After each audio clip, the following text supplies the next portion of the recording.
কবিতা আবৃত্তি করছি মৃত্যু। আল্লামা ইকবাল।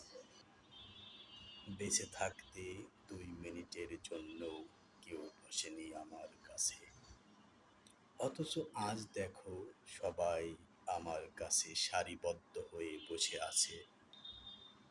একটা উপহার পাবার জন্য আমার সে কি আকুলতা ছিল, কিন্তু কেউ কোনোদিন কোনো উপহার আমাকে দেয়নি। আজ আমার কবরে ফুলের মালা দিয়ে যাচ্ছে একের পর এক। একটি নতুন কাপড় পাওয়ার জন্য আমার কি ব্যাকুলতা ছিল, অথচ না চাইতেই একটি সুন্দর কাপড় দিয়ে আমাকে মুড়িয়ে দিয়েছে।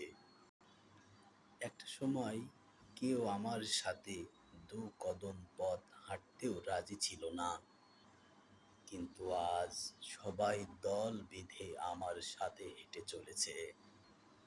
আজ আমার শুধুই মনে হচ্ছে, সত্যই মৃত্যু সুন্দর ও পবিত্র, অথচ আমরা শুধুই বেঁচে থাকবার চেষ্টা করছি। সবাইকে ধন্যবাদ।